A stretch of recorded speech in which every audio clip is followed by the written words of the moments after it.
नमस्ते दोस्तों। Bharat speaks with team news hour में मैं हूं आपका होस्ट अमित भाटिया। आपका बहुत बहुत स्वागत है। तो दोस्तों, आज हम जिस मुद्दे पे बात करेंगे वो है खालिस्तान का। खालिस्तान का मुद्दा वैसे भी बहुत हॉट टॉपिक है और उसकी वजह भी है क्योंकि प्रधानमंत्री का सबसे ज़्यादा फोकस इसी पे है और इस समय पूरा क्रैकडाउन चल रहा है खालिस्तान पे। कनाडा से बहुत आवाज़ें आ रही हैं तो वो भी इसी से संबंधित है। और अभी जो खबर हमारे पास है उसके अनुसार प्रधानमंत्री ने ठान लिया है कि इसको तो जड़ में मट्ठा डाल के रहेंगे और इसको पूरी तरह से ख़त्म करके रहेंगे। तो ये इश्यू ज़रा नहीं चल पाएगा अब आगे।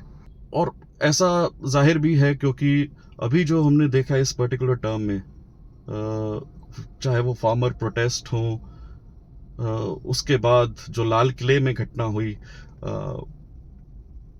बेअदबी की, भारत के तिरंगे की बेअदबी की, भारत राष्ट्र की बेअदबी की, और भी बहुत चुनौतियां आई। कोविड अपने आप में एक बहुत बड़ी चुनौती था पूरे विश्व के लिए। किसी राष्ट्र को पता नहीं था और उसमें जब हमारा फोकस पूरी तरह से वैक्सीनेशन की तरफ होना चाहिए था, हमें डाइवर्ट करने की कोशिश की गई खालिस्तान के मुद्दे पे, फार्मर प्रोटेस्ट के जरिए।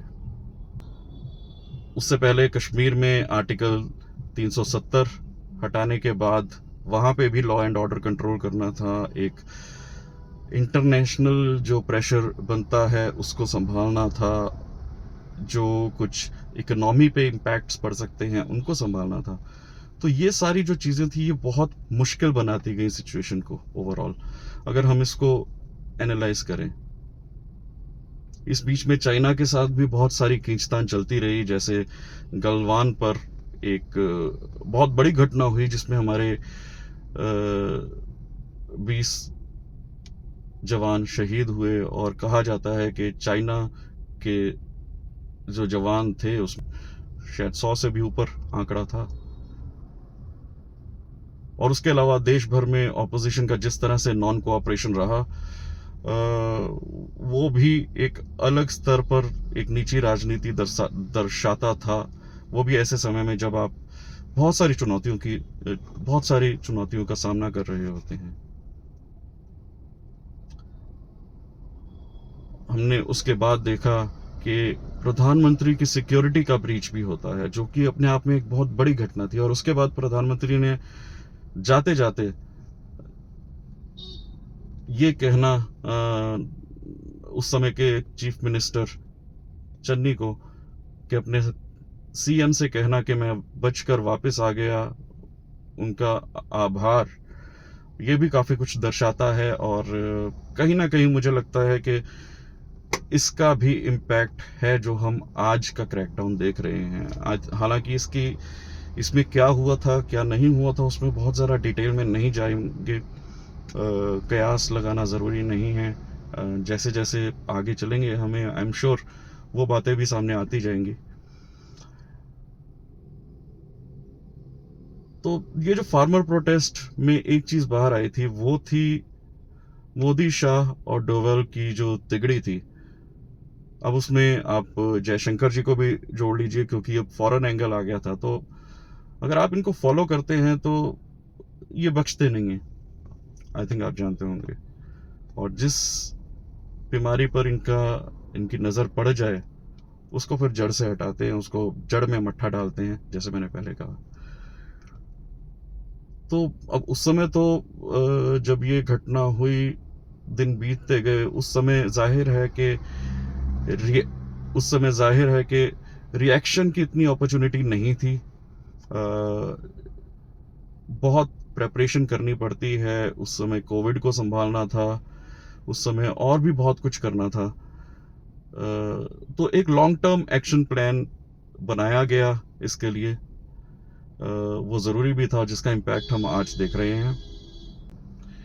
अब इसमें दीप सिद्धू आया, अमृत पाल आया, पंजाबी सिंगर आए, बहुत से निहंग आए, बेअदबी के मैटर आए, drug smuggling, gang Wars, Sidhu Moosewala की हत्या, लॉरेंस बिश्नोई, बल्कि गैंग वॉर की अगर बात करें तो इस गैंग वॉर में मिस्टीरियसली देश विदेश में बैठे कई खालिस्तानी मोस्ट वांटेड टेररिस्ट्स एक एक करके मारे जाने लगे। इसकी जिम्मेवारी समय समय पर लॉरेंस बिश्नोई गैंग ने ली है। लेकिन लॉरेंस बिश्नोई जो है वो पिछले 8 साल से भारत की जेलों में बैठा है। हाँ, उसका खास बंदा है जो गोल्डी ब्रार, जो उसका सारा ऑपरेशन संभालता है, जो उसका सारा कामकाज संभालता है, वो कनाडा से संभालता है और खालिस्तान से उसके डायरेक्ट संबंध माने जाते हैं। बहुत सी चीजें आगे भी होती रही, लोग आते रहे जाते रहे, पर कहीं ना कहीं ये इस्टेब्लिश हो गया इन सब में कि ये सारा जो मुजरा है ये कनाडा से ही ऑपरेट हो रहा है। और अब कनाडा के प्रधानमंत्री जस्टिन ट्रूडो ने कनेडियन पार्लियामेंट में भारत सरकार और उसकी एजेंसियों पर कनाडा की धरती पे हरदीप सिंह निज्जर नामक एक खालिस्तानी आतंकवादी की हत्या का गंभीर आरोप सीधा भारत में मढ़ दिया। उन्होंने एक इंडियन फॉरेन सर्विसेज के अधिकारी को भी निष्कासित किया है और इस प्रकार उन्होंने भारत के साथ मतलब एक बहुत ही रिश्ते बिगाड़ने का भी संकेत दिया है अपनी ओर से। इसके बाद जो है ये खालिस्तानी आतंकवादी गुरपतवंत सिंह पन्नू, उसने कनाडा में रहने वाले हिंदुओं को भारत वापस लौट जाने की धमकी दी है। ये जो गुरपतवंत सिंह पन्नू है ये प्रतिबंधित खालिस्तानी आतंकी संगठन सिख फॉर जस्टिस का अध्यक्ष और कानूनी सलाहकार है। मूलतः वो एक अमेरिकन नागरिक है। पन्नू जो है वो न्यूयॉर्क के एक ईस्टर्न नेबरहुड में फर्म चलाता है। वो खुद को इमिग्रेशन अटॉर्नी बताता है और जिसने अपने जीवन का जो मिशन है वो जरूरतमंद प्रवासियों की मदद करने का बनाया है। वो अलग बात है, इस धंधे में वो हजारों युवकों को गुमराह करके उल्टे सीधे तौर तरीकों से कनाडा इमिग्रेशन का फ्रॉड भी कर चुका है। इमिग्रेशन सर्विसेज के नाम पे उसने पंजाब के कई भोले भाले युवकों को अंधेरे में धकेला है और लाखों रुपए कमाए हैं उनसे। लिटरली चूना लगा चुका है और ऐसे ऐसे तरीके से वो इमिग्रेशन कराते हैं। किसी को कोई शिप में मर जाता है, कोई किसी को अपने पासपोर्ट फाड़ने पड़ते हैं। बहुत ही बेहुदा तरीके से ये सारी इमिग्रेशंस होती हैं। अब पंजाब में एक बहुत बड़ी समस्या है ड्रग्स की समस्या। वो युवा कनाडा जाते हैं तो ड्रग्स की लत तो उन्हें लगी होती है और वो मतलब ढूंढते हैं कि उन्हें कुछ ड्रग्स के ना का जो है वो मिल जाए, तोड़ लगती है जिसको कहते हैं। और उस सब धंधों में भी पन्नू के सम्मिलित होने की खबरें आई हैं। तो पन्नू जो है ये खालिस्तानी आतंकवादी हरदीप सिंह निज्जर के वकील के रूप में भी इसने कार्य किया है। और हरदीप सिंह निज्जर जो है वो 18 जून को इस साल 2023 में वैंकूवर के सरे में अज्ञात बंदूकधारियों द्वारा मार गिराया गया था। तो जो निज्जर था वो गुरु नानक सिख गुरुद्वारा साहिब का प्रमुख था और उसका नाम भारत सरकार द्वारा नामित आतंकवादियों में से की सूची में जोड़ा गया था। जब कैनेडियन लॉ एनफोर्समेंट एजेंसीज ने 2018 में निज्जर को हिरासत में लिया तो पन्नू ही था जिसने अदालत में उसका प्रतिनिधित्व किया था। खैर उस समय निज्जर को 24 घंटे के भीतर रिहा कर दिया गया।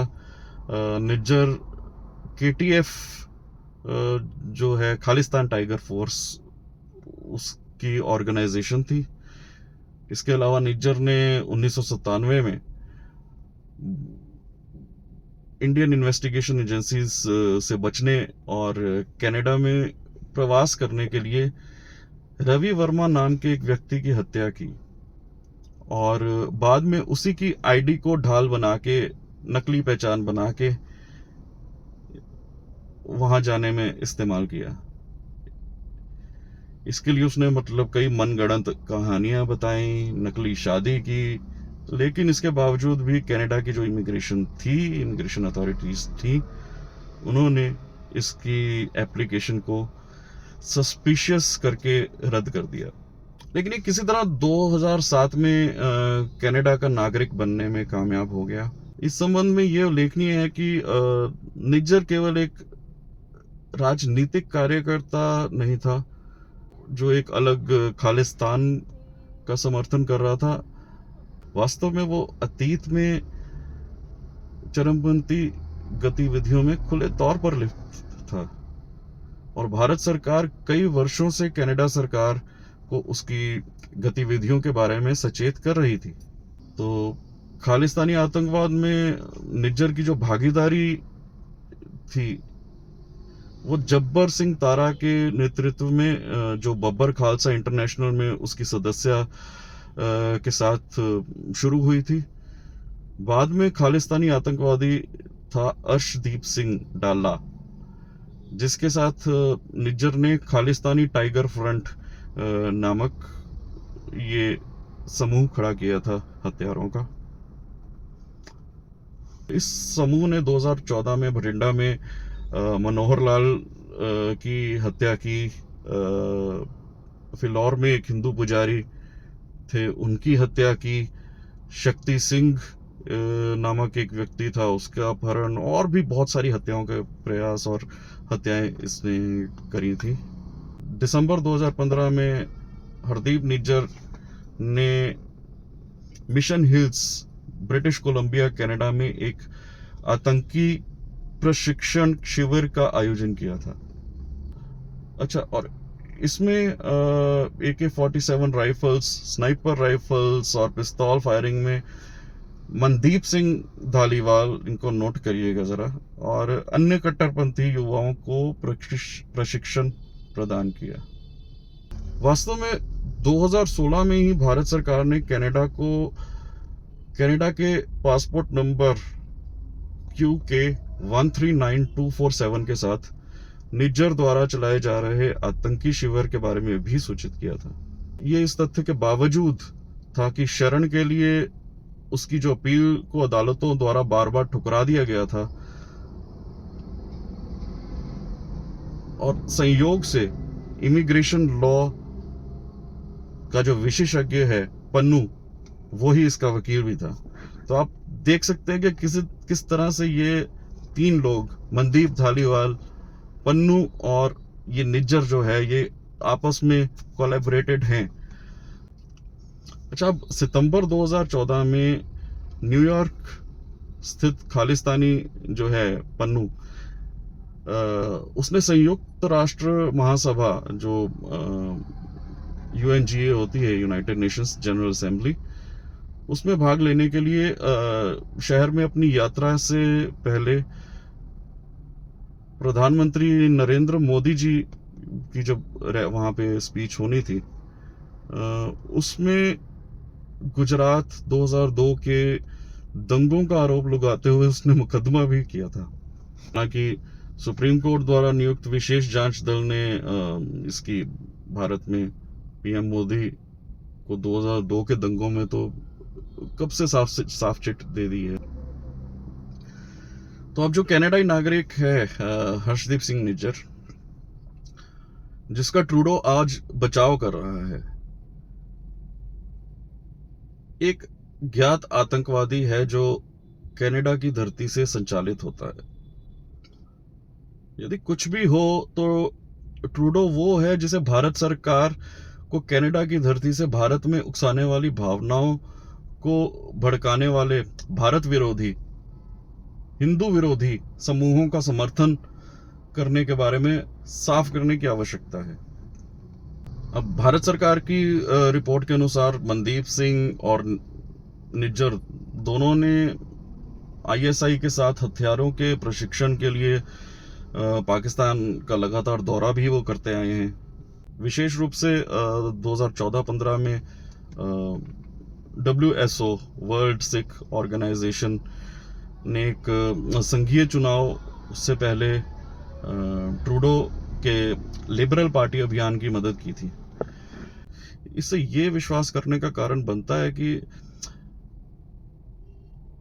खालिस्तानियों ने जस्टिन ट्रूडो के संरक्षण में कनाडा के चुनावों में हस्तक्षेप भी किया था। तो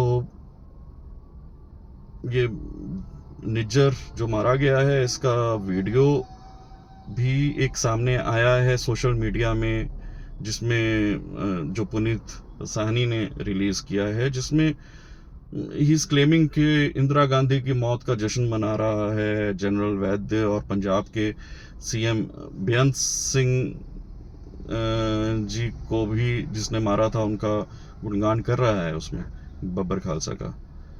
इसमें देखने वाली बात यह है कि कनाडा जो है वो किस तरह से लिप्त है। तो कनाडा जो है आतंकवादी और हत्यारों और ऐसे अन्य कई अपराधियों के लिए एक सुरक्षित ठिकाना बन चुका है काफी देर से। तो इनमें से अगर कनाडा की बात करें तो उसमें एक प्रशिक्षित और पाला गया जो अपराधी है वो बांग्लादेश के संस्थापक और राष्ट्रपिता माने जाने वाले शेख मुजीबुर रहमान का हत्यारा भी है। उसका नाम है नूर चौधरी। वो बांग्लादेश द्वारा वांटेड है। हालांकि एक कैनेडियन कानून ऐसे दोषियों को विशेष रूप से उन देशों को एक्स्ट्राडिशन के खिलाफ सुरक्षा प्रदान करता है जहां उन्हें मृत्यु दंड का सामना करना पड़ता है। तो ये खालिस्तानी ही नहीं, इसने और भी कई आतंकवादियों को छुपा रखा है कनाडा ने। अब जो ये नूर चौधरी था, इसके बारे में थोड़ा बताएं तो पाकिस्तानी सेना के अधिकारियों की टुकड़ियों में से एक था जिसने 15 अगस्त 1975 को शेख मुजीबुर रहमान के परिवार के 21 सदस्यों की हत्या की थी, जो दुनिया भर में शॉकवेव भेज दिया था उस समय। और इसमें देखिए 15 अगस्त चुना गया ताकि इससे बांग्लादेश को एक अलग जख्म दिया जा सके। अब मुजीबुर रहमान के परिवार में केवल 2 सदस्य हैं जो जीवित हैं। वो हैं शेख हसीना, जो वहाँ की प्रधानमंत्री हैं, सबसे ज़्यादा समय तक रहने वाली, और शेख रेहाना। तो ये बच गए थे क्योंकि ये उस समय जर्मनी में थे।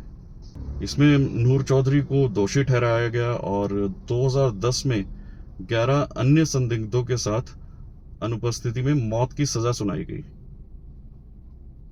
लेकिन वो कनाडा में छुपा हुआ है और शेख हसीना की सरकार द्वारा अपने एक्स्ट्राडिशन के लिए कनाडा से अपील करने के बार बार प्रयास के बावजूद ट्रूडो सरकार चौधरी को ढालती रहती है। तो विदेश मंत्रालय ने अब इसमें स्पष्ट शब्दों में कहा है कि कनाडा में आतंकवादियों, चरमपंथियों और संगठित अपराध के लिए एक सुरक्षित आश्रय के रूप में बढ़ती हुई उसकी इमेज बन रही है। ये कनाडा और भारत के बीच चल रहे तनावों के बीच ट्रूडो प्रशासन द्वारा एक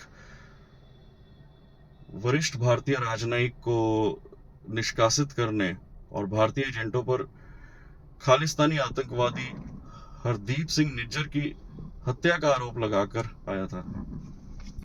तो इसके खिलाफ भारत ने वरिष्ठ राजनयिक को निष्कासित किया कनाडा के, और भारत ने तब से कनाडा में अपने नागरिकों को सतर्क रहने के लिए एक सलाह जारी की है, नोटिफिकेशन जारी किया है। और सबसे बड़ी बात, भारतीय सरकार ने आगे आने वाले सारे वीजास के लिए अस्थायी रूप से रोक दिया गया है। शनिवार को राष्ट्रीय जांच एजेंसी NIA ने गुरपतवंत सिंह पन्नू की संपत्तियों को जब्त कर लिया। खालिस्तानी नेता और अभियुक्त आतंकी संगठन सिख फॉर जस्टिस के कानूनी वकील एनआईए ने भी निज्जर की संपत्ति को भी जब्त करने की प्रक्रिया शुरू की है, जो इस साल जून में कनाडा में मारा गया था। मोहाली में सीबीआई एनआईए स्पेशल कोर्ट के आदेश पर यह कार्रवाई की गई है। अच्छा, पन्नू पर कार्रवाई के अलावा शनिवार को मोहाली में एक विशेष सीबीआई कम एनआईए कोर्ट ने भी मारे गए आतंकवादी निज्जर के घर के बाहर संपत्ति जब्ती का नोटिस भी चिपका दिया है। जालंधर जिले के भारपुर सिंह गांव में ये है और एनआईए मोहाली अदालत के आदेशों के बाद संपत्ति के बाहर नोटिस ये जो है वो चिपका है। अब इस पूरे प्रकरण में एक जिक्र आया है 5 आइज का, जो बेसिकली गोरों, पर्टिकुलरली अंग्रेजों की दुनिया को कहा गया है, जिसमें शामिल है यूके, यूएस, कनाडा, ऑस्ट्रेलिया और न्यूजीलैंड। तो कहीं ना कहीं हम आगे जाके इसमें और डिटेल्स जब आएंगी हम उस पर और भी अपडेट्स देंगे, लेकिन एक बड़ा इंटरेस्टिंग सा सिनेरियो बनता दिख रहा है जियोपॉलिटिक्स का, और किस तरह से उसको सरकार लेती है ये बहुत इंटरेस्टिंग होने वाला है। आज के लिए अभी इतने में ही समाप्त करते हैं। दोबारा जुड़ेंगे, हमारे साथ ट्विटर स्पेस में जुड़े रहिए, उसमें बहुत सारी बातें होती हैं, डिस्कशंस होते हैं। आपको मिलते हैं जल्दी। नमस्कार, जय हिंद, वंदे मातरम।